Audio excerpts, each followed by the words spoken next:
समर्थ सदगुरुदेव श्री रामलाल जी सियाग। गुरु सियाग सिद्ध योग एक आध्यात्मिक मार्ग है। उस मार्ग पर चलने के लिए आपको केवल सदगुरुदेव श्री रामलाल जी सियाग के श्रीमुख से आपको राधा कृष्ण का एक मंत्र सुनना है। उस मंत्र का नाम संजीवनी मंत्र है। आपको घर में रहते हुए आप आराधना कर सकते हो। कहीं आपको जाना नहीं है, 1 रुपया भी किसी को देना नहीं है, आपको कुछ नहीं लगेगा। केवल आपको 2 टाइम ध्यान करना है और ज्यादा से ज्यादा मंत्र का जप करना है। अगर आप कुछ गृहस्थी जीवन में जीते हुए काम कर रहे हो, करते रहो, आपको छोड़ना कुछ भी नहीं है। जो काम कर रहे हो भौतिक जीवन का करते रहो। भौतिक जीवन की जो भी समस्या है, सारी समस्याओं का एक ही समाधान है, वो संजीवनी मंत्र। उसका आपको मानसिक जप करना है, जिसमें होठ जीभ बिल्कुल हिलने नहीं चाहिए। आज हम बात करते हैं गुरु सियाग सिद्ध योग में हिंदू धर्म क्या है। इससे पहले मैं आपको बता देता हूँ, सदगुरुदेव श्री रामलाल जी सियाग की समाधि पलाना बीकानेर है और दादा गुरुदेव ओम श्री गंगाई नाथ जी योगी की समाधि जामसर बीकानेर है। ये आध्यात्मिक मार्ग है। इस मार्ग पर आपको चलने के लिए सदगुरुदेव की आवश्यकता होती है। मंत्र का जप करना होता है। 1 रुपया किसी को देना नहीं है। घर में रहते हुए आप आराधना कर सकते हो। आज का वीडियो हम देखते हैं, हिंदू धर्म क्या है। 21 फरवरी 1988। वास्तव में आज संसार के लोग जिनको हिंदू कहकर संबोधित करते हैं, वे लोग वास्तव में वेदांती है।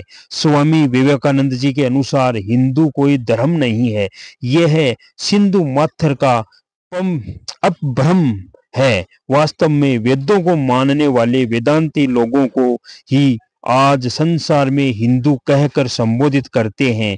वेदों की व्यवस्था के अनुसार जो लोग चलते हैं वही वेदांती है।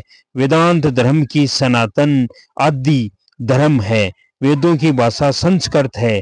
यह भाषा आज की संस्कृत भाषा की व्याकरण से नहीं बनती है, ऐसा सभी विद्वानों का मत है। यही कारण है वेदों को समझ न पाने के कारण अर्थ का अनर्थ हो रहा है। संस्कृत भाषा देव भाषा है या वह मूल भाषा है जिसे वर्तमान मनवंतर के आरंभ में उत्तर मेरु के निवासी बोलते थे, पर अपने विशुद्ध रूप में यह द्वापर या कलयुग की संस्कृत नहीं है। यह सतयुग की भाषा है जो वाक और अर्थ के सच्चे और पूर्व संबंध पर प्रतिष्ठित है। इसके प्रत्येक स्वर एवं व्यंजन में एक विशेष एवं अविच्छेद शक्ति है, जो वस्तुओं की निज प्रकृति के कारण ही अपना अस्तित्व रखती है, न कि विकास या मानवीय चुनाव के कारण। ये मूलभूत ध्वनियां है जो तांत्रिक बीज मंत्रों का आधार है और स्वयं मंत्र का प्रभाव निर्मित करती है। वेदों की भाषा के संबंध में महर्षि अरविंद जैसे संत की यह मान्यता है कि वह अतः वेदों को आधार मानकर जो कर्म कांड और धार्मिक विधियां इस युग में प्रचलित है, वे सभी आधारहीन और सच्चाई से बहुत दूर है। अतः अगर हमें वेदों की कुछ सच्ची झलक देखनी हो तो हमें पुराणों का अध्ययन करने में अधिक लाभ होने की संभावना है। पुराणों की रचना व्यास जी ने की थी। पुराणों की रचना क्योंकि सतयुग में नहीं हुई, अतः पूर्ण सच्चाई का ज्ञान तो संभव नहीं है, परंतु फिर भी पुराण अन्य ग्रंथों से वेदों के अधिक निकट है। सतयुग में प्रत्येक मानव का उस परम सत्ता से सीधा संपर्क था। युग युग में यह अंतर बढ़ता ही गया। दूरी के हिसाब से आज का मानव अभी सीमाओं का अतिक्रमण करते हुए चरम सीमा तक पहुंच रहा है। हमारा विज्ञान भी कहता है कि ऐसी स्थिति में पहुंचने पर हर वस्तु का स्वरूप परिवर्तित हो जाता है। इस संबंध में विष्णु पुराण हमें स्पष्ट बताता है।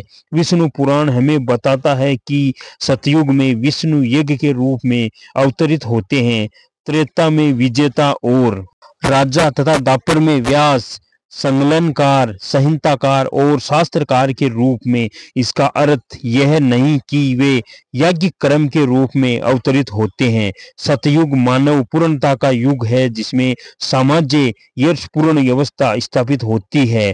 पूर्ण या चतुष्पाद धर्म का युग है, जिसका पालन योग की पूर्ण और सार्वभौम उपलब्धि पर या परमेश्वर के साथ सीधे संबंध पर निर्भर है। चतुष्पाद धर्म है, ब्रह्म तत्व, क्षत्रिय तत्व, वैश्व तत्व और अशूद्र तत्व। इन चारों धर्मों का पूर्ण साम्राज्य, इसी कारण सतयुग में पृथक वर्ण अस्तित्व नहीं रखते। त्रेता में ब्राह्मण तत्व का ह्रास होने लगता है, पर वह क्षत्रिय तत्व की सहायता करने के लिए एक गौण शक्ति के रूप में ही रहता है। उस समय क्षत्रिय तत्व ही मानव जाति पर शासन करता है। मनुष्य जाति तब पहले की तरह अंतर्निष्ठ ब्राह्मण ज्ञान से सहजता धारित वीर्य या तपस के द्वारा रक्षित नहीं होती है, बल्कि वह एक ऐसे वीर्य या तपस द्वारा रक्षित होती है जो कुछ कठिनाई से ही ब्राह्मण ज्ञान को पोषित करता है और उसे ध्वस्त होने से बचाता है। तब विष्णु क्षत्रिय अर्थात वीर्य और तपस के विग्रहधारी केंद्र के रूप में अवतरित होते हैं। जय गुरुदेव, जय दादा गुरुदेव।